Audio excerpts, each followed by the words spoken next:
ยผู้ดีใจเลยพี่น้องทางผู้เชียงมาหานี่ใช่นิ่มโทษกินแบบบ่สนใจอย่างเลยผู้รับตากินบ่เอาหรอก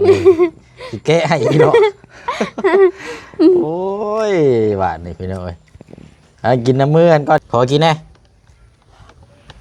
ใช่เอาสิไปใช่น่ะโมเมนต์ขอกินบ่สิให้ไปน้ำโอ้ย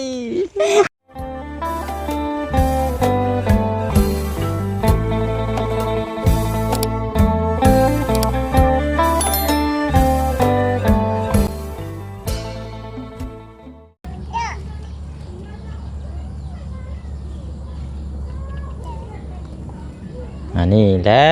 วพี่น้องเอ้ยคันว่าเข้ามายามใดกะว่าแต่ได้ยินเสียงแล้วก็ย่างมาอยู่หน้าประตูเลยปกติแหละพี่น้องเนาะทางน้องน้อยเพิ่นก็สร้างความผูกพันแล้วก็คุ้นเคยแล้วก็ได้ยินเสียงเนาะแล้วก็บวกกับทางเฮาแล้วก็เป็นผู้รักผู้ใหญ่พี่น้องคันเชื่อก็มาเบิ่งมาหยังแล้วก็ขาดไปมือสองมือแล้วก็มันก็รู้สึกว่าความคิดฮอดคิดถึงอะไรพี่น้อยเนาะเอากะอะไรพี่น้องเนาะเปิดภาพมาพบเจอกับพลักน้อยอีกคือเก่ามื้อนี้ก็มาแล้วก็นั่งเล่นอยู่แถวนี้ก็ลกหญ้าเดี๋ยวมาเผาอยู่หน้าประตูแบบซี่แหละพี่น้องโอ้ยผู้ดีใจเลยพี่น้องทางผู้เชียงมาหานี่ใช่นี่ส่งกึดตูดกึดเปียกแท้นะบ่นั่งกันขี้ดินบ่นึกว่าอันนี้นะ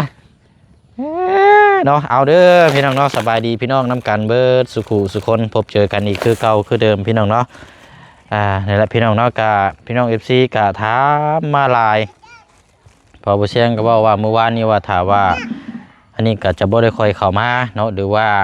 อันนี้แหละพี่น้องแต่ว่าพี่น้อง FC ถามมาลายไปบ้านน้องป๊อปเมื่อเช้านี้ก็ถามก็คือกะนี่แหละพี่น้องคันสิว่ากะคนเฮาเนาะด้วยความผูกพันด้วยความที่ฮักแพงอยากเบิ่งแหละพี่น้องเพิ่นก็ต้องถามหาทางผู้เชี่ยวชาญกะนี่แหละพี่น้องกะเป็นครอบครัวเดียวกันกับพี่น้อง FC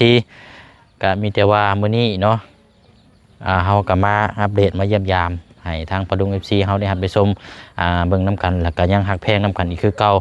ทางครอบครัวทางน้องๆเพิ่นนี่ก็ขยันเนาะเฮ็ดเวียกเฮ็ดงานทางเจิงนี่ก็แล่นวินมอเตอร์ไซค์เบิ่นหันก็เฮ็ดหันเฮ็ดนี่เนาะพี่น้องเนาะแต่ว่า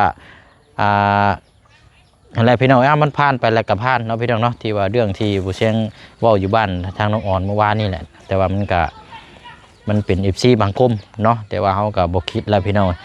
เฮาจะทำดีสำหรับคนที่เพิ่นเฮ็ดดีนํเฮาสู้ๆไปนํกันเนาะพี่น้องเนาะคนที่อคตินี่เฮาจะบ่เว้าถึงบัดนี้พี่น้องเนาะเอาความหักความแพงแหละมาฝากทางปะดุง FC เฮาคือเก่าคือเดิมเนาะพี่น้องเนาะใช่สบายดีก่อนสบายดีก่อนเอาว่าหนุ่มเลยฮะป้องมาถุงใหญ่ใช้เปิดนะแม่เข่าได้อยู่บ่นี่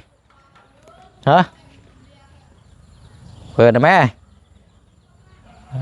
เสร็จแล้วพี่น้องขันย่างมาแล้วก็ได้ยินเสียงแล้วก็ย่างมาอยู่หน้าประตูคันบปิดไว้นี่ย่างไปหดพุ่นได้นี่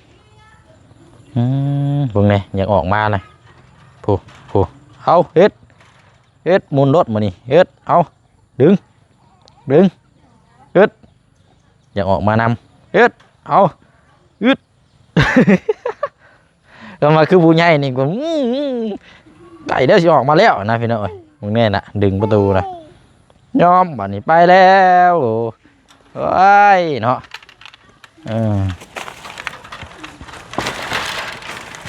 ใช่อะไรไปก็เดี๋ยวเข้าไปเบิ่งน้ำกันอยู่ในพุ่นแหละผู้ย่างมาหลายบาทนี่นี่ไรโอ้ยเนาะผู้ลกหญ้าหลายบาทนี่ลกหญ้าลกทอนไปเลยมาเข้ามาลำลุงอยู่ในเห็นไหมมาเอาหนุ่มมา เอาเอาจับหิวมันโอ้ไปใช้มาแม่เพิ่นนั่นได้ฮะมาเด้อมามามา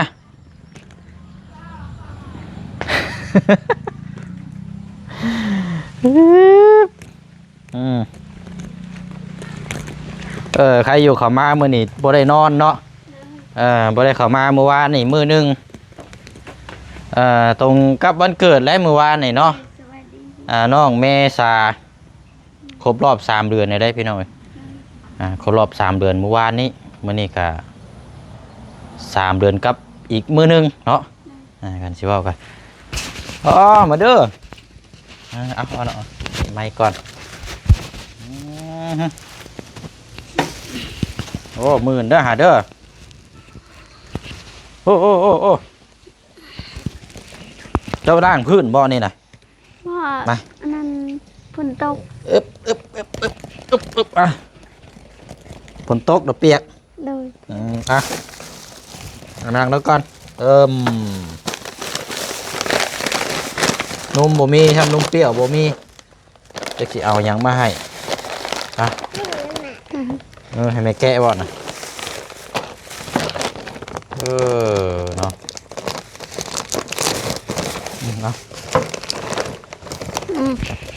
มาแกะมา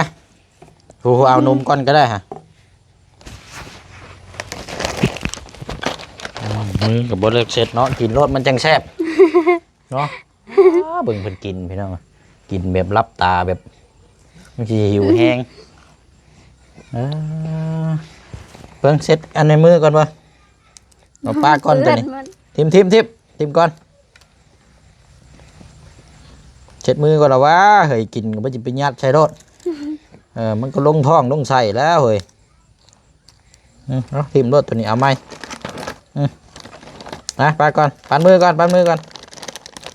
จะนั่งกินจุ๊บแซ่บเราวะเอาอะไรเนาะกะ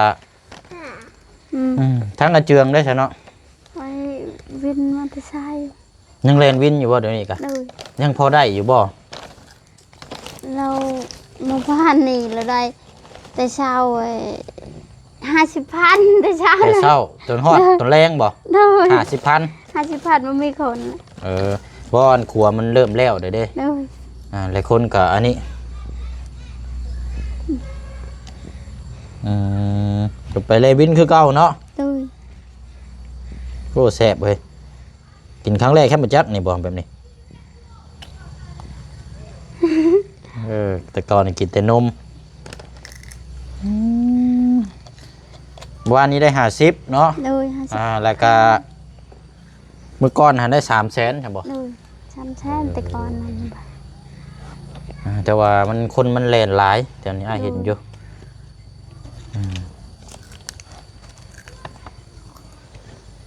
ใครอยู่ทางนั้นนอนเนาะคันบ่นอนนี่พอแห้งไปหน่อยโว้ยพอแห้งละจะเป็นช่วงแรงๆเพื่อเรามาเจืองกันเนาะช่วงแรงๆแล้วมั้งแหละช่วงแรงสิมาดินน้ำน่องเพิ่นว่ามายามใดก็นั่นแหละพี่น้องบ่ค่อยพบเจอ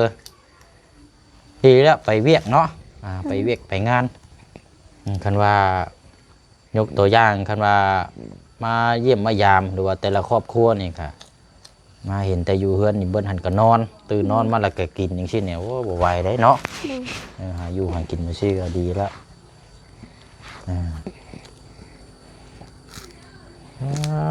โทษกินแบบบ่สนใจอย่างเลยผู้รับตากินโอ้ยเมื่อยเด้หิวแห้งเบิ่งนี่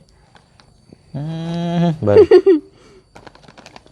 บ่ลุงบ่ได้เข้ามาเมื่อวานเอากินน้ำก่อนนะค่อยน้ำมันจึงเป็นน้ำมันหวานเนี่ยจังน้อยมันก็อันนี้เนี่ย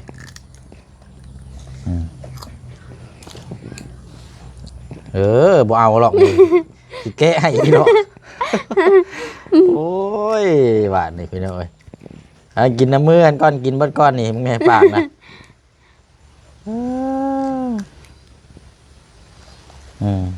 เอานะทิมยังเก็บกินอยู่ เรากินข้าวแบบนี้แหละข้าวอยู่นี่เราว่าขนาดกินห ก็ มด อยากแห้งเหรอนี่ตกพริกก็ยังเก็บมาอยู่แต่เก้านี่บ่ได้กินนะโอ้ หิวนะ หิวโหยแล้วบัดนี้ลมมาเลยเนาะเอาเดี๋ยวจบจากนี้แล้วก็จังบาสิลงไปเซโปนมื้อนี้กับพี่น้องไปเบิ่งสีมาให้ทางน้องอ่อนก่อนคันว่าสีอันนั้นสิลงไปพุ่นละมื้อนี้ก็จังตอนแรงจังเข้าไปเยี่ยมยามทางน้องคำดีกิน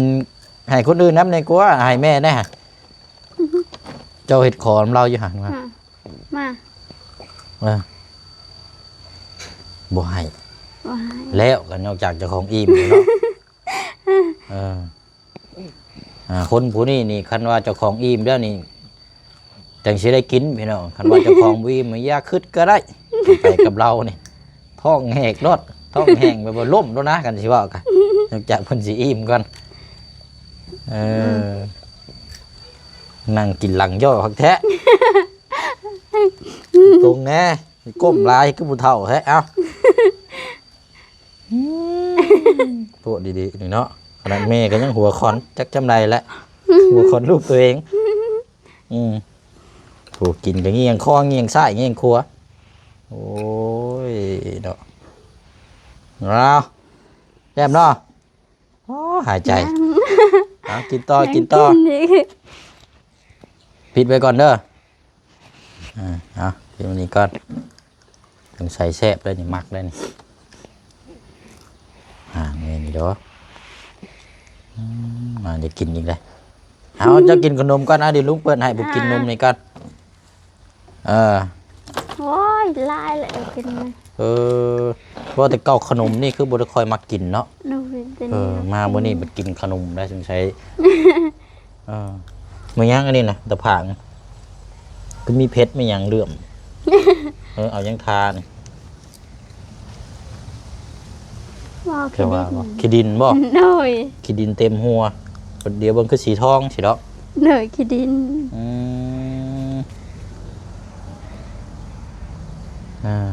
เอาเริ่มอิ่มแล้วเบิ่งสายตานี่สายตานี่เริ่มย่านนี่เริ่มจ้องแล้วรู้สึกว่าอิ่มเลยนะเพราะว่าน้ำอยู่ในนี่ก็ถูกลงลายเติบนี่โอ้เนาะลมเย็นค่าอยู่อากาศดีผ้าฝนก็ยุดแน่มื้อนี้ครับพี่น้องใครแน่คันว่ามื้อนี้ยุดมื้อฮื้อกับมื้ออื่นแหละนี่ก็แม่นว่าในการเดินทางก็สิแห้งในจังน้อย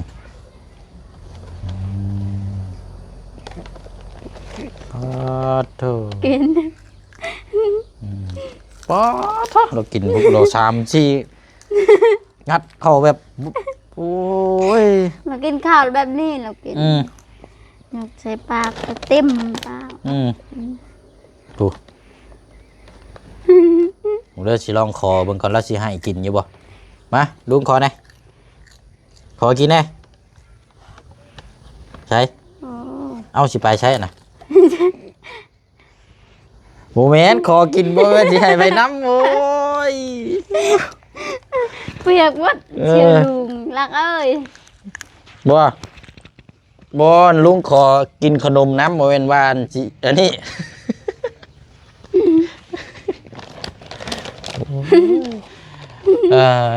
ก็นี่แหละเพิ่นว่าด้วยความผูกพันเนาะเด็กน้อยกะมันก็คันสิว่าเก่าฮู้ได้พี่น้องอยู่นำผู้ใดแบบมีเป็นตะอยู่นำคนใดที่บ่เป็นตะอยู่ก็บ่อยู่เนาะบ่อยู่มันก็อีกแนวนึงได้เนาะเราก็บ่ได้อยู่มั่วได้นี่นะโอ้นั่งกินก่อนเอาซะเอาอยู่ว่าสิขอกินขนมน้ำบัดว่าอันนี้นั่งเหมาะก่อนนี่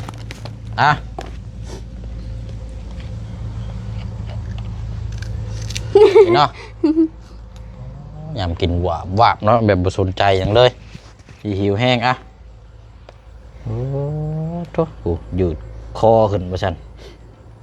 ยืดขึ้นที่เราได้ผมกินกันย่านแต่มันเต็มง่ายท้องนี่โอ้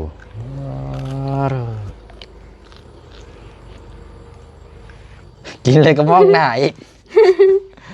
เออ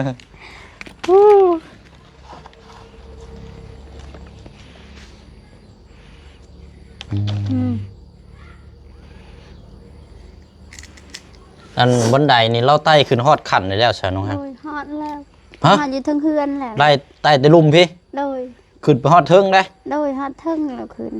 ปอโทพัฒนาดีๆอันนี้ โดยขึ้นลงบ่ได้ขึ้นเราได้ แต่ไต่ขึ้นนั้นได้ โดย แต่ว่าลงนั้นบ่กล้าลงเนาะ โดยบ่กล้าลง ใครอยุ่ใส่ยังหูว่าบ่กล้าลงอยู่ บ่ เพ กล้ ราะว่าขาลงนี่มันอันตรายเด้ โดย มันรั่วแล้วบุคือขึ้นแต่ว่าเว่าถึงก็ขึ้นลงมันก็ยังอันนั้นอยู่เนาะสำหรับทางพลักเพราะว่ายังน้อยอยู่นะเอาอีกว่าอ่ะเอาไปมานี่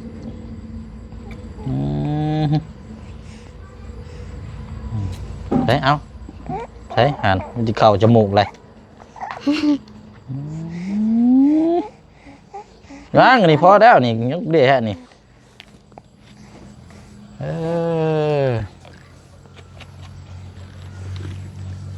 ทีแล้วพี่น้องเอ๋ยเนาะเห็นนี่ใดเข้ามากะแบบนี้แหละอยู่ในความผูกพันคือเสียงว่าแล้วก็คือทางประดุงเอฟซีแบบตัวยงเลยคันชิว่ากะที่จะแบบมีความผูกพันกับน้องพลักนี่แต่ว่าคนใดคนหนึ่งที่แบบมีความผูกพันอาจจะมีอคติในการว่าแบบในการพักพิงเนี่ยจักน้อยนะแต่ว่าคนส่วนหลายที่จะมีความผูกพันนี่จะบอกว่าในทางที่ลบไปหน่อย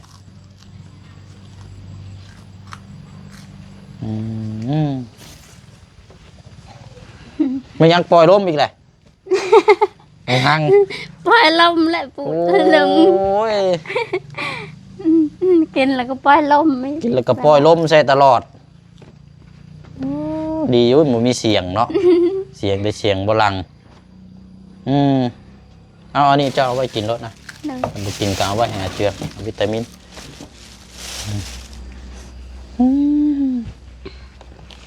อันน้ำเจ้านั่นมาเก็บแล้วบ่เดือนนี้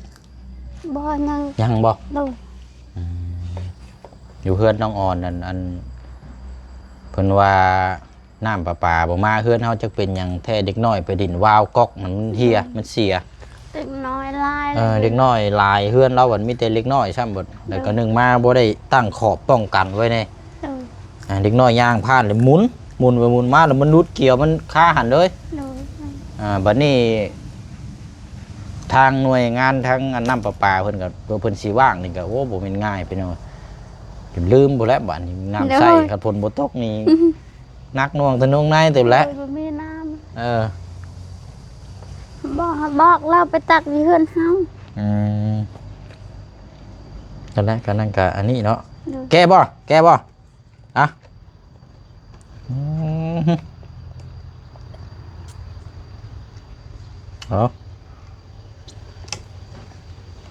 บ่ยอมกินอีก กินอีกลายเรากิน กินหลายดินี่เนาะ เลย แต่เก่านี่บ่ได้ค่อยปานใดแต่มื้อนี้ผมใส่ชื่อมาถึกปากนะนี่คันสิว่ากันขนมนี่กับนี่มันเข้ากันบ่เนาะ ครับ กินบ่จักอิ่มแต่เก่านี่ไปได้เฮิงแล้วนี่แซ่บบ่กินก็มีเสียงนี่กว่าตั้งใจกินนี่ดอกเขาบอกว่าบ่ติงหยังคันว่าไปน้ำหมู่คู่แบบเป็นผู้ว่าวผู้แววนี่ก็แบบ ไปน้ำเขาหลายคนนี่แบบตั้งใจกินอย่างเดียวหมู่ห้ายแล้วได้แบบนี้นี่โอ้ไปบ่ติงกินอย่างเดียวเนาะ โดย ถ้ากินอิ่มจังว่าเอ้า ลายเรากินแหละ ขออย่างเดียวกินแล้วก็อย่าปล่อยล้มใส่กันกินแล้วก็ปล่อยล้มใส่แล้วยอมรถใช่อิ่มแล้วบ้านง่วงหน้าง่วงหลังเลย ยังอีกอะ ยังอยู่บ่ ยัง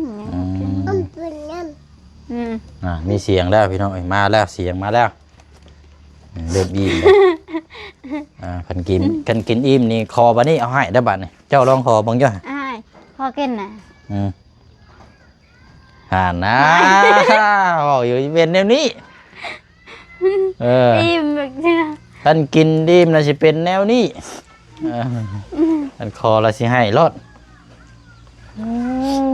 เนาะ มาลุงขอได้ไหมอ่ะมาหนึ่งเห็นบ่พี่น้องผู้ให้ลายอีกครับบ่กินหยังเลยบ่เดี๋ยวให้เบิดเลย มาขออีกผู้พอแล้วพอผู้บอกว่าพอยังตักให้แบบเพิ่นอิ่มเอาพอตัวพอเอาเนาะคันว่าบ่อิ่มนี่แล้วว่าสิขอว่าสิได้กินน้ำจักคำ บ่ได้เลย ต้องเจ้าของกินอิ่มก่อนโอ้เอาโอเคขอบใจเอาไว้นี่แหละเอาไว้นี่ละมันไปกินนี่แหละเด้อไปลองคอบ่งี้ซื้อดอกบ่พอแล้วเอามากินรสจ้าบัดนี้มาเลย เอาให้แม่ผมก็ได้ใช่มาเอากินน้ำก่อนเอากินน้ำนี่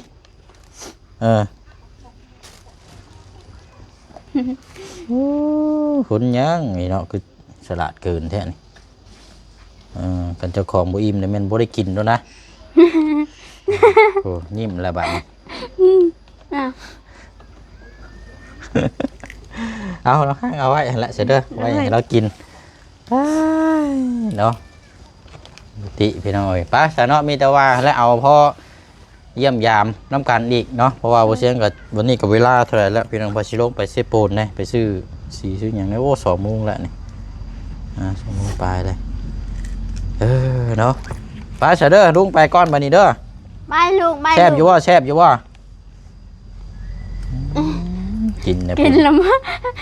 กินได้ดีใจผู้พวกแน่เชื่อคอยนะเจ้าเฮ็ดยังพวกแน่นี่เว้ยปุ่นยุดบาดนี้ยาเปื้อนเชื้อลุงไปบายก่อนเดี๋ยวลุงพุ่นละจังนั่นสิมาเยี่ยมยามไหมเอาหั่นแหละเบิ่งเราเดินทางเด้อ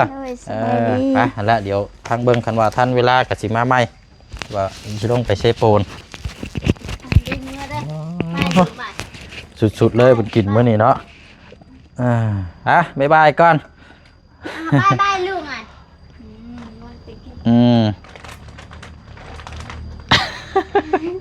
โอ้ยเนาะจะสั่งเลยอะไรกินอะไรกันอิ่มแล้วกันเอาให้คนอื่นกันเจ้าของโบอิ่มนี่แล้วพี่น้องเอ้ยเอาล็อกเด้อประตูเจ้าเด้ออะไรพี่น้องเนาะกะแวะเยี่ยมยามอัปเดตให้ปลาลุง FC เขาได้รับได้ชมเอาคมหักคมแพงมาฝากอีกคือเก่าคือเดิมเนาะพี่น้องเนาะว่าด้วยความผูกพันอันนี้กับพี่น้อยเนาะกะโอ้ยปกติทางบักหน่อยเพิ่นพี่น้อยทางน้องพลักตั้งแต่ได้ยินเสียงแล้วก็ย่างมาโลดพี่น้องเนาะสงสัยสิคันสิว่าก็รอท่าแหละพี่น้องเมื่อวานนี่กะบ่ได้เข้ามาเนาะเอาไม่แต่ว่าอะไรพี่น้อยเนาะอยู่ดีไม่แห้งคือเก่าคือเดิมน้ำกันเบิดสุขุสุคนเดี๋ยวพอกันในคลิปหน้านะพี่น้องเนาะขอตัวเดินทางไปเวียกต่อก่อนเนาะบ๊ายบายได้พี่น้องเด้อเนาะสบายดี